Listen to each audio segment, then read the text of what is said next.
भुवनेश्वर में मौजूद नंदनकानन उद्यान में रोपवे सुविधा फिर से शुरू की गई। ऐसे में यहां आने वाले पर्यटक चिड़ियाघर का आनंद लेने के साथ रोपवे की सुविधा का भी लाभ ले पाएंगे। बताया जा रहा है कि इस आधुनिक रोपवे में पर्यटकों की सुरक्षा का विशेष ख्याल रखा गया है। रोपवे से 1 घंटे में 500 से अधिक पर्यटकों को सेवा मुहैया किए जाने का लक्ष्य रखा गया है। स्वास्थ्य सेवा को और बेहतर बनाने के लिए 349 नई एम्बुलेंस का लोकार्पण किया गया। इस सेवा के लिए 108 देयमुक्त नंबर जारी किया गया है। इस नंबर पर फोन कर दुर्घटना या फिर गंभीर रूप से बीमार मरीज सेवा का मुफ्त लाभ ले सकेंगे। यहां उल्लेखनीय है, प्रदेश के और 349 एम्बुलेंस मिल जाने से स्वास्थ्य सेवा में काफी सुधार आने की उम्मीद की जा रही है। 4 दिन पहले ओडिशा सरकार द्वारा कैबिनेट की बैठक में लिए गए इस निर्णय का भाजपा, कांग्रेस और अन्य विपक्षी दलों समेत कई सामाजिक संगठन विरोध कर रहे थे। उनका तर्क था कि यह नियम लागू होने से आदिवासियों से उनकी जमीन छिन जाएगी और उनकी भूमि पर उद्योगपतियों, धनाढ्यों व दबंग लोगों का कब्जा हो जाएगा। वहीं विपक्ष ने आंदोलन की भी बात कही थी। साल बाद बादाम पहाड़ के लोगों का सपना सच होगा और राष्ट्रपति मुर्मू का भी सपना पूरा होगा। इसके साथ ही आदिवासी बहुल मयूरभंज जिले का बादाम पहाड़ क्षेत्र राज्य के प्रमुख शहरों से राज्य के बाहर के रेल से सीधे जुड़ जाएगा।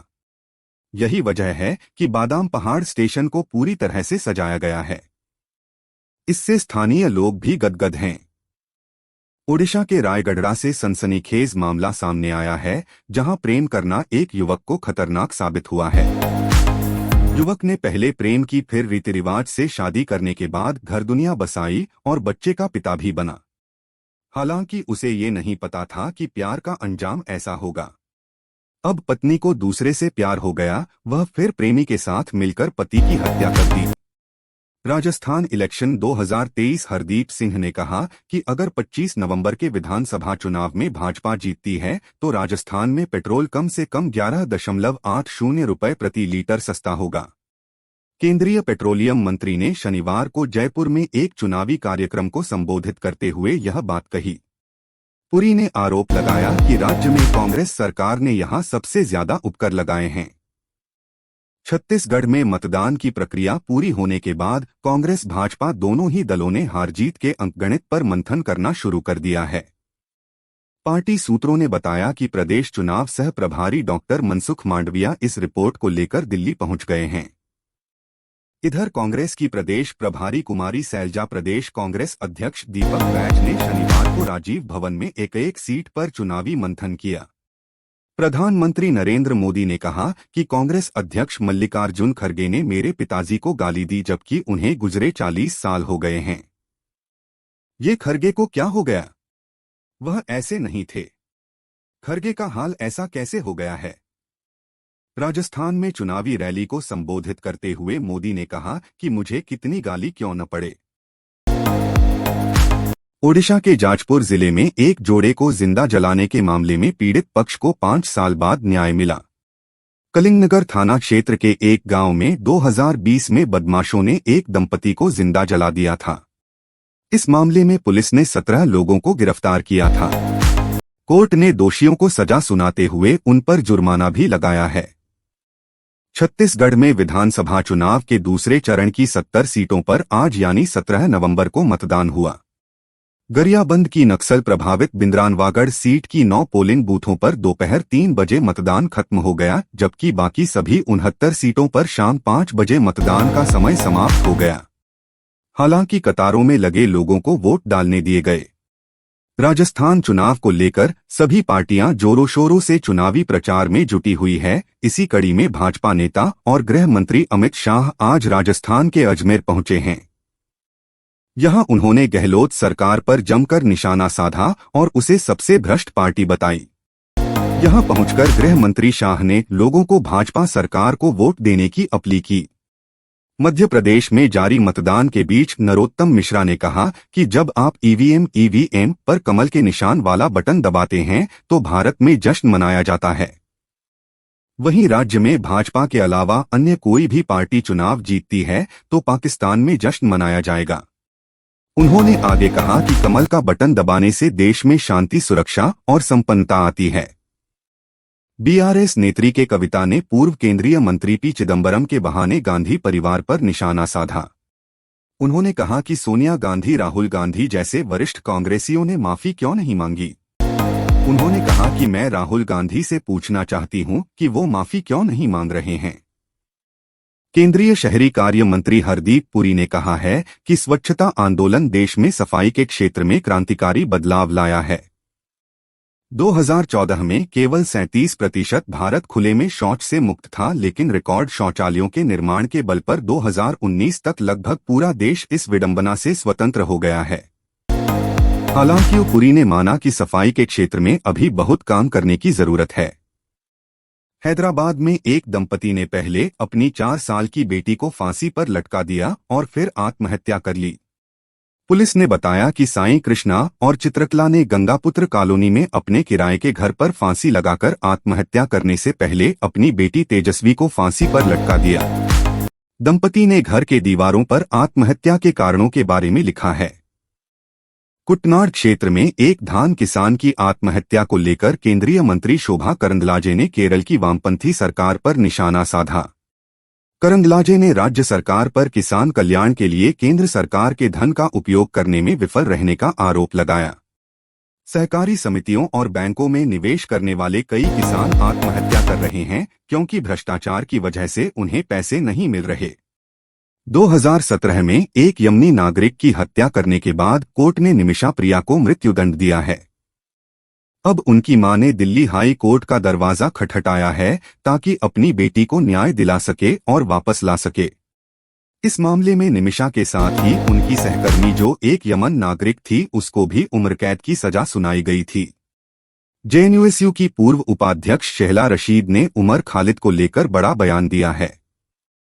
उन्होंने कहा कि उमर ने कभी आतंकवाद या खतरनाक विचारधारा का समर्थन नहीं किया। रशीद ने कश्मीर के विकास के लिए केंद्र के प्रयासों की सराहना करते हुए कहा कि कश्मीरी माताएं अमित शाह की आभारी रहेंगी।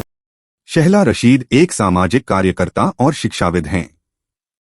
एआईएमआईएम अध्यक्ष असदुद्दीन ओवैसी ने शुक्रवार को कांग्रेस पर आरोप लगाए। ओवैसी ने कांग्रेस को लेकर कि कांग्रेस का अपने वादों को पूरा नहीं करने का इतिहास रहा है और सबसे पुरानी पार्टी पर लोगों को धोखा देने का भी आरोप लगाया। उन्होंने कहा, ये चुनावी मौसम है, वे मनमर्जी से वादे कर रहे हैं। यह अलग बात है कि उन सभी पर अमल होता है या नहीं। दूसरे voice of global south summit के उद्घाटन सत्र में बोलते हुए पीएम मोदी ने हिंसा और आतंकवाद के खिलाफ भारत के अटूट रुख पर जोर दिया। प्रधानमंत्री नरेंद्र मोदी ने इजरायल-हमास युद्ध में नागरिकों की मौत की निंदा की और संघर्ष के कारण पश्चिम एशिया में बढ़ती चुनौतियों के सामने वैश्विक दक्षिण के बीच सहयोग की तत्काल जोर देने की बात कही। एग वर्सेस नट्स, हेल्दी रहने के लिए हेल्दी ब्रेकफास्ट काफी जरूरी है। अच्छे नाश्ते से अपने दिन शुरुआत करने से आपका पूरा दिन अच्छा जाता है। यही वजह है कि कुछ लोग नाश्ते में नट्स खाते हैं तो वहीं कुछ अंडे खाना पसंद करते हैं। हालांकि लोग अक्सर इसे लेकर कंफ्यूज रहते हैं कि दोनों में से कौन ज्यादा हेल्दी है। वर्ल्ड कप 2023 का फाइनल मुकाबला भारत और ऑस्ट्रेलिया के खिलाफ खेला जाएगा। रोहित शर्मा फाइनल मुकाबले में भी बेहतरीन लय में दिखाई दे रहे हैं। हिटमैन 31 गेंदों पर 47 रन कूट चुके थे। रोहित के बल्ले पर लगाम लगाने के लिए कप्तान पैट कमिंस ने बड़ा दांव चला और गेंद ग्लेन मैक्सवेल के हाथों में सौंपी।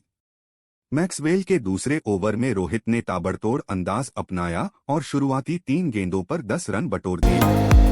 भारतीय क्रिकेट टीम के स्टार ऑलराउंडर रवींद्र जडेजा की क्रिकेट लाइफ हो या पर्सनल लाइफ, दोनों काफी मजेदार है। फर्स्ट क्लास क्रिकेट में जडेजा का कारनामा हमेशा याद किया जाएगा। जडेजा ने हमेशा बल्लेबाजी, गेंदबाज और फील्डिंग से टीम को मैच जिताने में एक अहम योगदान निभाया है। आइए रवींद्र जडेजा की जिंदगी पर एक नजर डालें। भारतीय टीम और ऑस्ट्रेलिया के बीच वनडे विश्व कप 2023 का फाइनल मुकाबला अहमदाबाद के नरेंद्र मोदी स्टेडियम में खेला जा रहा है। इस मैच में ऑस्ट्रेलियाई टीम ने टॉस जीतकर पहले गेंदबाजी का फैसला किया। मैच से पहले टीम इंडिया के स्टार बल्लेबाज विराट कोहली को उनके आदर्श सचिन तेंदुलकर से खास तोहफा मिला। इसकी तस्वीर बीसीसीआई ने शेयर किया है। भारत और ऑस्ट्रेलिया के बीच वनडे विश्व कप 2023 का फाइनल मुकाबला अहमदाबाद के नरेंद्र मोदी स्टेडियम में खेला जा रहा है। इस मैच में ऑस्ट्रेलियाई टीम के कप्तान पैट कमिंस ने टॉस जीतकर पहले गेंदबाजी का फैसला किया। इस फाइनल मैच के लिए फैंस के बीच उत्साह चरम पर है। अहमदाबाद का नरेंद्र मोदी स्टेडियम में टॉस के बाद आसमान पर शानदार एयर शो देखने को मिला। संजय गढ़वी के निधन से सिनेमा जगत में भी शोक की लहर है। सोशल मीडिया पर रवीना टंडन से लेकर यश राज फिल्म्स समेत कई सितारों ने उन्हें श्रद्धांजलि दी है। बता दें कि संजय गढ़वी का निधन आज 19 नवंबर को दिल का दौरा पड़ने से हो गया। संजय सिर्फ 57 साल की उम्र में इस दुनिया को छोड़कर चले गए हैं। Big boss 17 big boss season 17 धीरे धीरे आगे बढ़ रहा है। सलमान खान के शो को 1 महीना पूरा हो चुका है। हालांकि अब तक दर्शक इस शो से खुद को कनेक्ट करने में थोड़ा असमर्थ हैं। अब हाल ही में मेकर्स टीआरपी के लिए शो में एक बड़ा ट्विस्ट लाने जा रहे हैं। वह एक साथ 5 कंटेस्टेंट को बाहर का रास्ता दिखा सकते हैं। मिस यूनिवर्स 2023 के विनर की घोषणा कर दी गई है। इस बार यह खिताब निकारागुआ की शेन्निस पलासियोस के सिर सजा है। शेन्निस मिस यूनिवर्स बनने वाली 72वीं महिला हैं।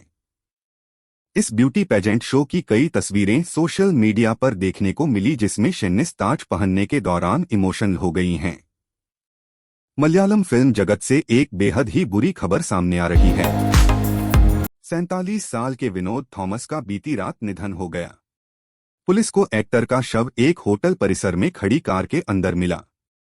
फिलहाल एक्टर के शव को पोस्टमार्टम के लिए अस्पताल भेजा गया है और उनके निधन की जानकारी उनके परिवार को दी गई।